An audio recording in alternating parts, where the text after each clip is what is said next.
agradezco enormemente al rector de la universidad, al doctor Rolando, al doctor Carlos, especialmente a nuestro profesor, autor, realmente por esta invitación que me hacen hoy a compartir con ustedes en la Universidad de La Sabana. Yo también tengo la forma de hablar largo, entonces también traje unas notas para hacer unos breves comentarios, pero quisiera empezar por saludar al profesor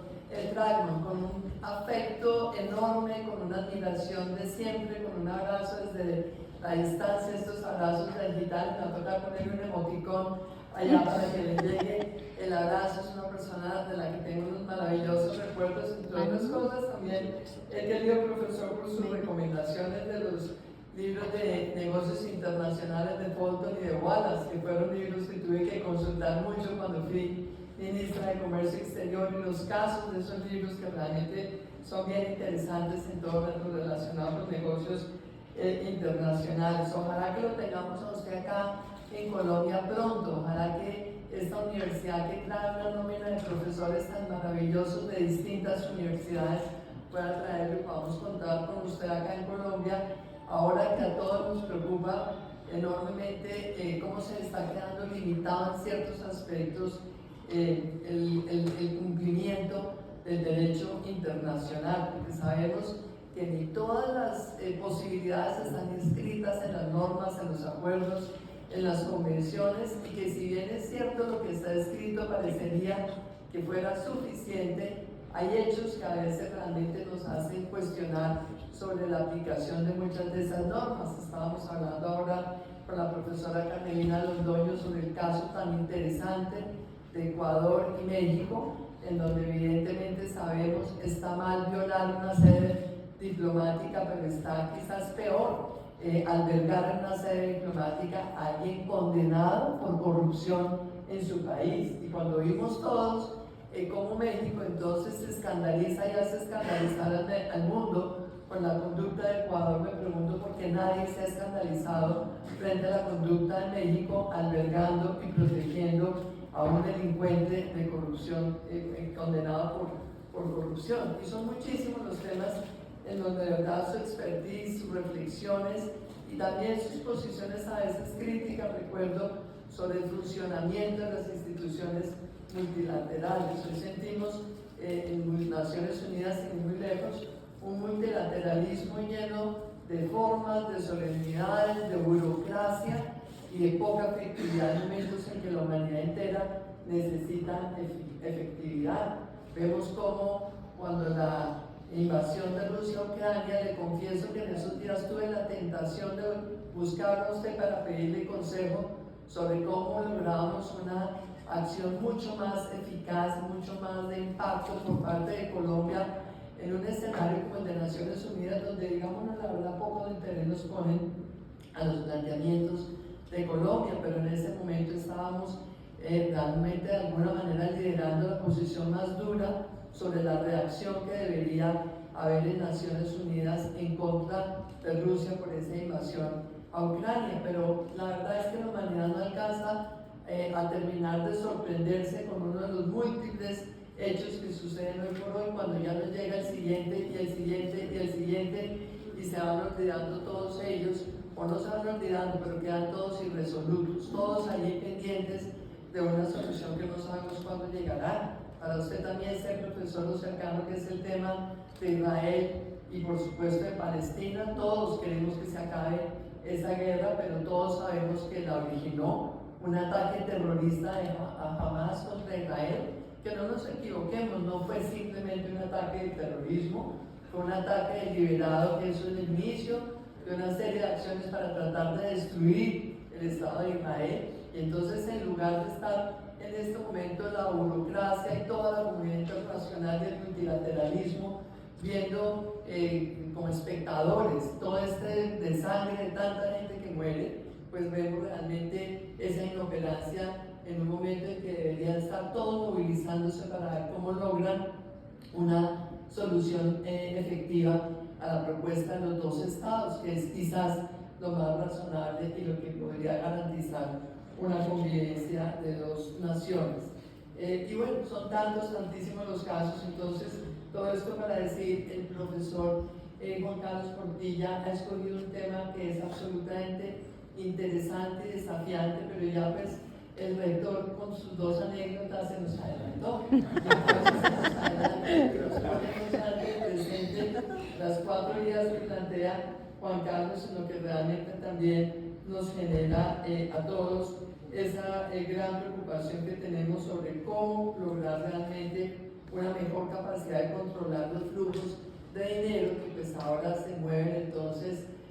con las criptomonedas, con tanta dificultad de regularlas adecuadamente. Y hoy realmente sabemos nosotros que en la medida en que la criminalidad organizada viene avanzando, las fronteras se desdibujan cada vez más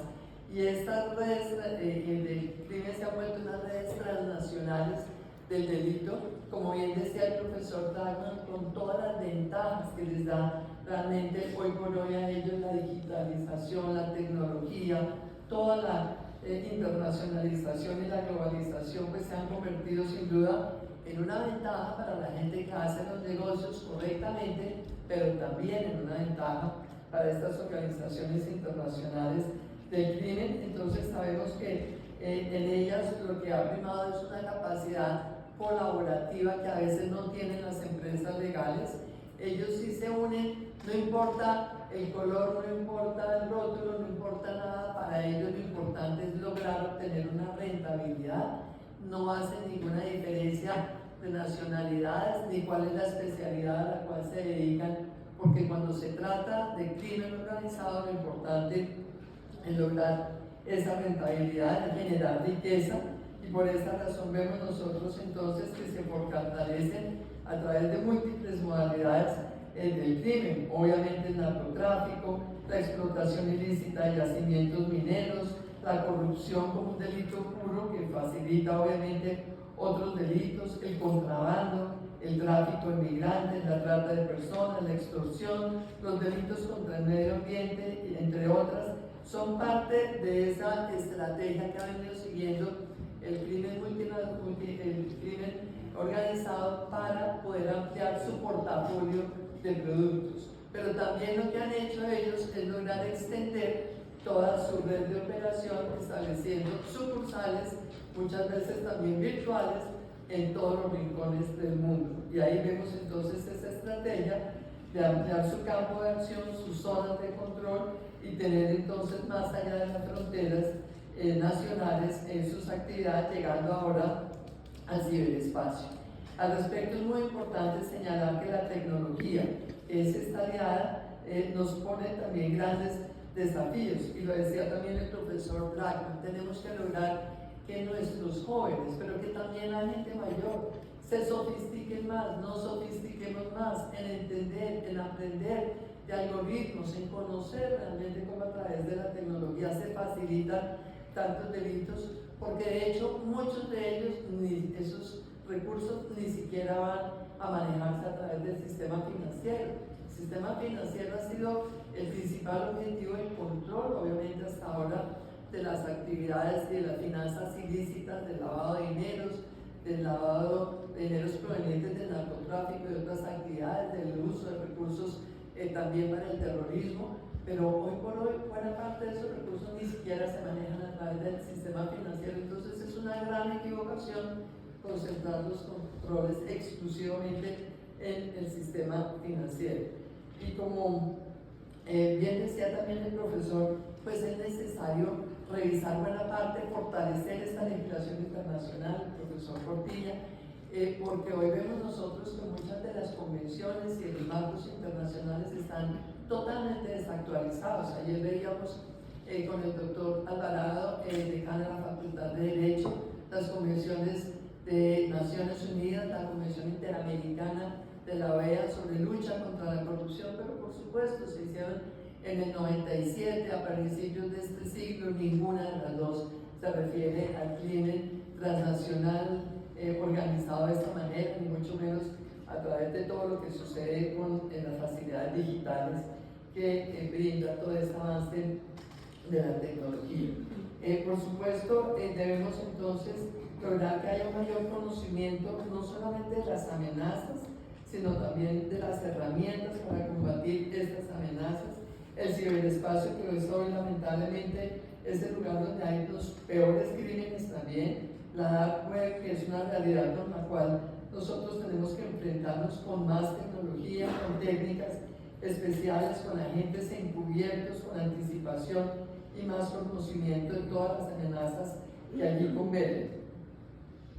Así como la criminalidad se apoya para generar más recursos y fortalecer sus estructuras, el marco normativo de los países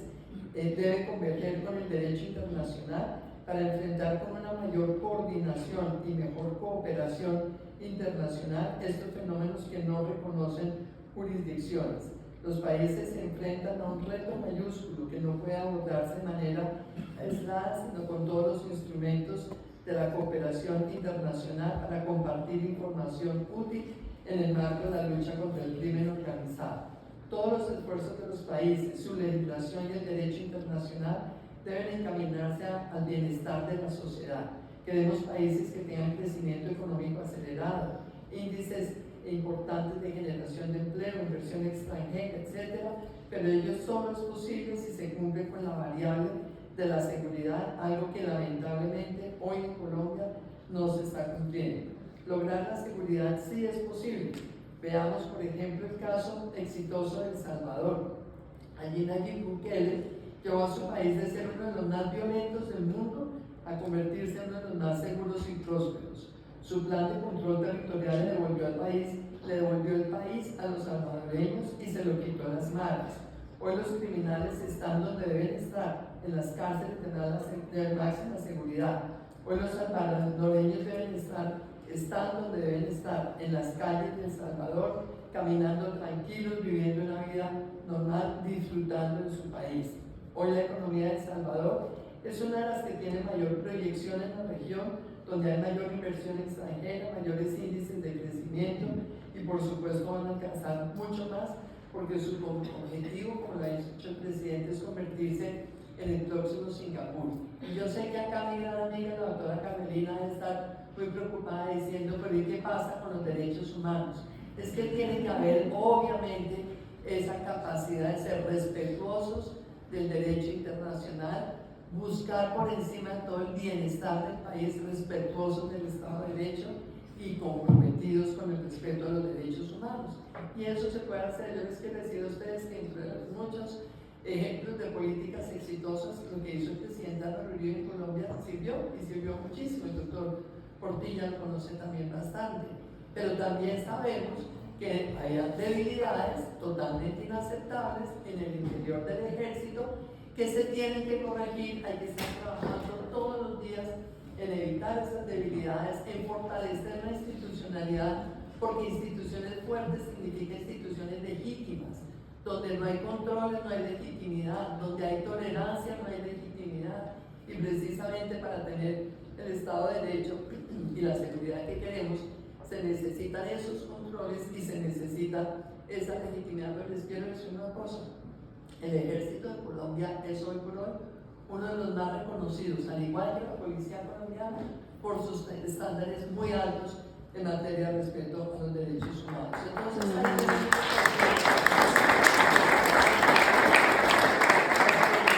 es posible lograr realmente los dos objetivos, pero definitivamente en un Estado débil no hay posibilidad de progreso para la sociedad. Solamente cuando hay un Estado fuerte, que tiene todos los controles, los pesos, los contrapesos, el famoso leviatán amarrado del que tanto se habla, ese es el leviatán que realmente nos da garantías de progreso para los ciudadanos. ¿Amarrado en qué sentido? En que tiene que tener controles por los contrapesos, pero también una sociedad civil que controle muchísimo más. Y lo hablábamos ayer también con el profesor Alvarado, es que el tema de la sociedad civil es algo que está por desarrollarse y es fundamental también para evitar todo este crimen financiero, para evitar todos los abusos en cualquier sentido, porque parte de lo que tenemos que preguntarnos hoy es cómo vamos a hacer para evitar todo este lavado de dineros si ni siquiera hay la trazabilidad, como bien se decía ahora. Entonces tenemos que volver a pensar en lo básico. Si buena parte de los activos financieros se invierten en propiedades inmobiliarias, Yo pensaba hace 3 o 4 días cuando salió una noticia en Francia y que estaban muy preocupados porque los grandes edificios hermosísimos en París y en otras ciudades francesas pues hoy realmente son tan costosos de mantener y están entonces de pronto algunas iniciativas viendo si desarrollan vivienda social o de qué manera, porque decía la noticia es que no se pueden volver museos, porque entonces los museos pierden también su función, su razón de ser, porque es que al final del día queremos unas sociedades donde haya más participación de la gente, donde la gente esté viviendo y esté caminando, y pensaba, ¿y qué tal entonces todo este lavado de dineros dedicado a comprar todos esos museos, que son todos esos activos inmobiliarios hermosísimos, irrepetibles, que hay en el mundo entero? Entonces hay que pensar cómo buscar la trazabilidad de los recursos, pero también cómo ir a aquellos sitios que es donde más les gusta a los lavadores de dinero invertir sus recursos, no sé, joyas, no sé qué otras cosas, pero hay que realmente ser mucho más perspicaces sobre la manera en que se puede detectar la fuente, pero también el uso de los recursos. Quiero decir que nosotros hoy por hoy tenemos grandes desafíos, como lo he mencionado antes, pero todo esto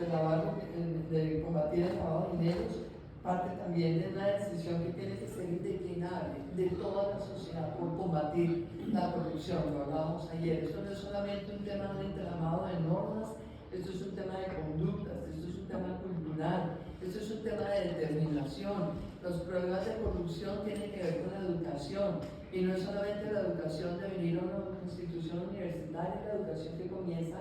en la casa. Cuando un niñito llega a su casa con un juguete ajeno en la lonchera y la mamá le celebra la picardía, un niñito le dice es que me regaló mi amigo, la mamá le tiene que obligar a devolver ese juguete al día siguiente, porque un niño de 7 años ni tiene por qué regalarse sin autorización de los papás, ni tiene por qué recibir sin autorización de sus papás. Y allí empieza la educación, allí empieza esa formación en valores que tanto echamos de menos y que de alguna manera es la génesis de esta corrupción infame que nos pone en riesgo todo, nos pone en riesgo la democracia, la credibilidad de las instituciones y sin duda el futuro. Y lo peor de todo es que es una corrupción que se ensaña siempre en los más pobres. Decía Rolando ahora, es que estos 3 trillones de pesos que se van en la corrupción, ¿cuánto servirían de dólares? Era lo tuyo, fueron billones, y tú dijiste que serían trillones de pesos que servirían para cuántas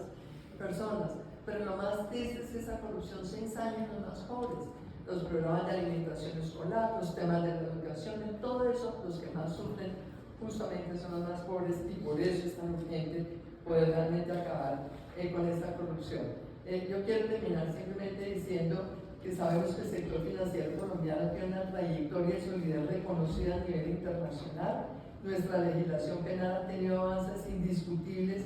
A mí me tocó, estaba empezando mi vida profesional muy chiquita, la superintendencia bancaria, la expedición del decreto 2920 del 82, ahí empezó todo este marco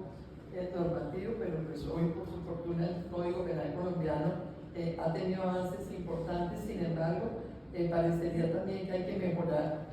sobre esos avances, incluir algunos delitos que no guardan esa relación directa con el lavado de activos, que de alguna manera se considera que son delitos subyacentes, y esto tenemos que tipificarlos de tal manera que por esa razón el trabajo muy de la mano del sector financiero, del gobierno, de la cooperación internacional, lograr que haya más cooperación internacional, pero que sea accionable, hablando en términos de inteligencia. Una cooperación que llega para estar en el escritorio de un funcionario durante 2 meses, ya cuando se actúe ya no hay nada que hacer. Y de hecho el doctor Javier Gutiérrez, con quien estamos trabajando, aprovecho para saludar a la doctora Beatriz Londoño, que fue nuestra secretaria de Transparencia y Lucha contra la Corrupción en el gobierno de esto, lo mismo que el doctor Camilo Jaimes.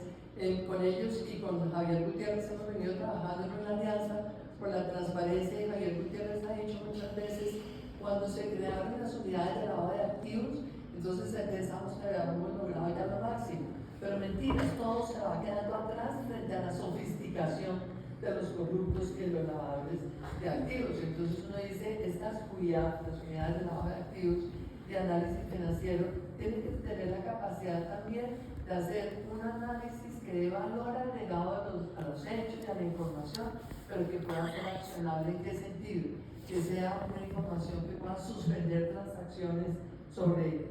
determinados bienes que están en el comercio, que pueda en un momento congelar fondos, pero la sola información de la OIA debería poder servir para este tipo de medidas. Obviamente en las circunstancias en que está Colombia, pues sabemos que eso no es muy recomendable en este momento, no sabemos si de mañana que suceda con toda esta centralización de la inteligencia y más poderes. Uno tiene que centralizar poderes y fortalecer el Estado cuando confía plenamente, pero creo que por encima de todo hay que ver cómo fortalecer ese trabajo de la OEA para que puedan entonces ser accionables, poder congelar recursos y de alguna manera poder evitar en ciertos casos de emergencia que los sigan distrayendo, obviamente quienes están en el negocio de la corrupción, del lavado de activos y de la financiación del terrorismo. Sabemos que si funcionaran adecuadamente los controles y la cooperación internacional, muy posiblemente no se hubiera podido producir el ataque de Hamas a Israel. ¿Por qué? Porque es que la financiación del terrorismo se hace también a través de distintos canales, a veces son canales financieros, esto no es lo que produce la gente que estaba en Gaza, esto es recursos que llegan del mundo entero para poder financiar una actividad de gran tamaño como fue ese acto terrorista. Entonces es una necesidad urgente la que plantea Juan Carlos Portilla en su libro, y esto tiene que convocar realmente el compromiso, la comunidad internacional, del sector financiero, del sector privado, pero sobre todo de la ciudadanía. Yo creo que es muy importante con la Universidad de La Sabana, que siempre me encanta hablar de ideas y sueños con ellos, dedicarse uno a formar ciudadanía, hacer que realmente todo eso que perdimos cuando se perdieron hasta las clases de cívica, lo podamos recuperar. Y más, es la conciencia ciudadana de participar, de actuar, de no tener tolerancia ni con la corrupción, ni con la evasión de impuestos, ni con la mentira, ni con el abuso de los funcionarios públicos, y para eso necesitamos una ciudadanía mucho más preparada y mucho más actuante. Muchas gracias, Juan Carlos, por el honor de participar.